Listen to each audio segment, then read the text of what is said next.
people having not necessarily the fastest heel to toe transition, very smooth transition.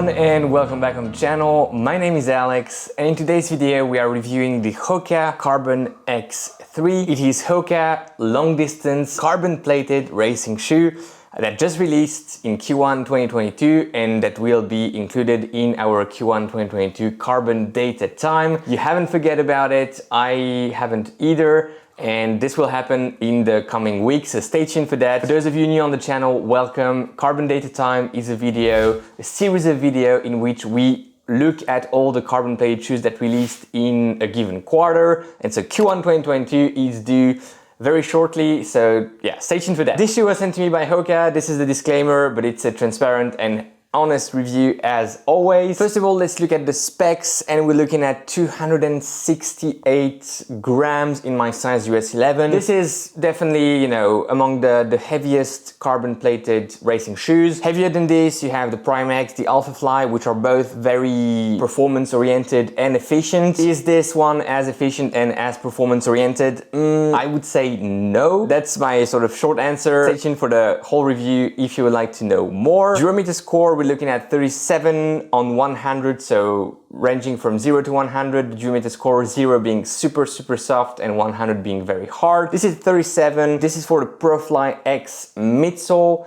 still compressed molded EVA, so still EVA based type of midsole, and 37 is in the lower range of values for EVA midsoles. But I think that gives you a good idea. The outsole, I don't remember the durometer score. It wasn't nothing outstanding, so welcome back to the outsole because there's a lot to say about the outsole, but the durometer score isn't anything special for it. Width of the platform, it's on the wider side of things, especially in the midfoot. You have the numbers on your screen, and of course, as always, you can go check the Super Shoe tool, the shoe comparator on the website metaendurance.com. Link in the description, and you can use the shoe comparator to compare the shoes and see all the metrics, among which the platform width. So you can compare the width of the platform, the durometer scores, and many other things for all the shoes. Here it's on the wider side of things. That translates to the fit because of the upper. Let's come back to that in 1 second. Before that, stack height and drop, 32 in the heel, 27 in the forefoot, 5 millimeters drop. Very classic for Hoka. That 5 millimeters has to be taken into account in parallel or in conjunction with the geometry of the shoe. We'll come back to that in the midsole section of the video. First of all, let's jump to the upper. Upper is that knitted upper. It's the return of knitted uppers, and if you know me, if you know the channel, you know that I'm not a big fan of knitted uppers at all, and this one is no different, so I'm not a huge fan. It's thick, it's quite loose, or at least, it has a lot of volume to it, and because of that one-piece style, you cannot get a very dialed-in fit, especially here in the midfoot. This shoe would really benefit from a tongue. A gusseted tongue would be even better, especially with that much material and that much volume overall in the shoe. The heel is okay, provided that you like those flared heels. If you like these and if you don't mind them for your heel, Achilles, because it's a bit narrower, if that's okay for you, that's actually a nice piece here on the upper. Laces are fine, but because of the one-piece booty style knitted upper, you have some lacing pressure on the top of your foot despite the thickness of the upper, and that I'm not a huge fan of. So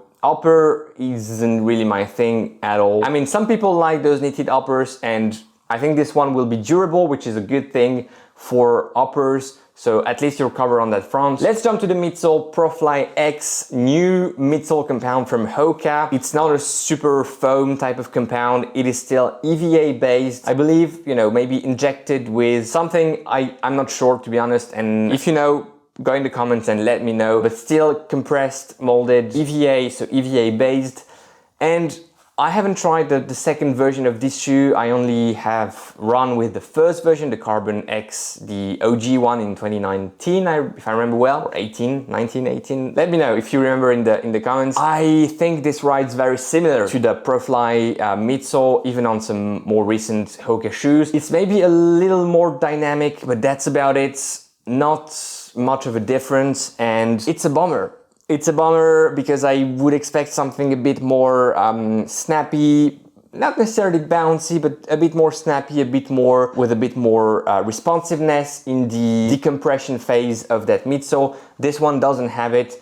It's a fine midsole, but not a fine midsole for racing shoes, if that makes sense. The geometry, however, it's not very different from the, maybe it's even not different at all from the Carbon X and Carbon X2, but you have that very beveled heel, that's nice and not so pronounced, but very efficient rocker. And overall, the ride of the shoe feels efficient, feels very natural, but that's very Hoka type of philosophy. I think it works even better for heel strikers, people having not necessarily the fastest heel to toe transition, you know, very smooth transition heel to toe. Here it will work quite nicely. If you have wider feet, this will work quite nicely as well. Big concern, however, and we're jumping to the outsole, durability is really bad. I have put 55 kilometers on this shoe, which is really not much. A shoe in general should last 500, 600, 700 kilometers. And I have some severe wear here on my outsole. Durability will be a major concern. I don't see this outsole going beyond, I mean, I see it going beyond 400 kilometers, but not in a way that will provide any grip.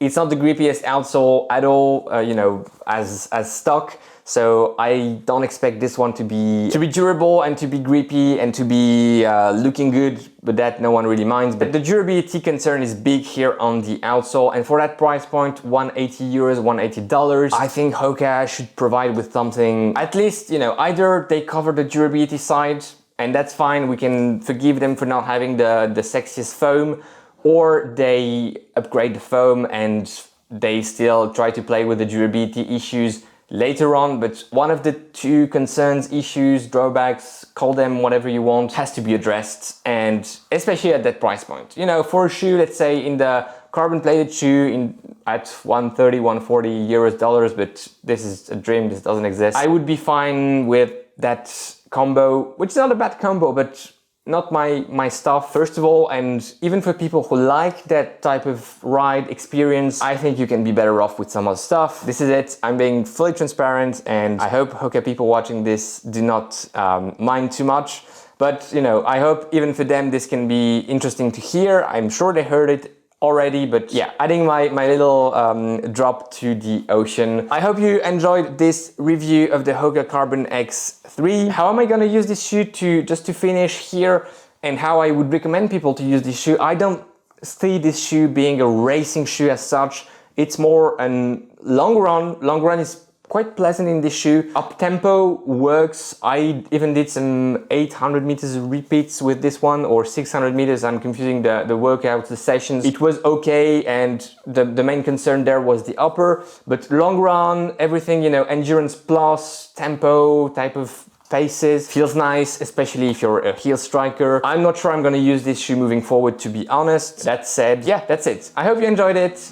Enjoy your run today, enjoy your ride, and go beyond your limits. Yeah, like the video, subscribe. I forgot to say it, but I'm saying it here. So if you're still watching now, please do so. Take care. I'll see you in the next one. Bye-bye.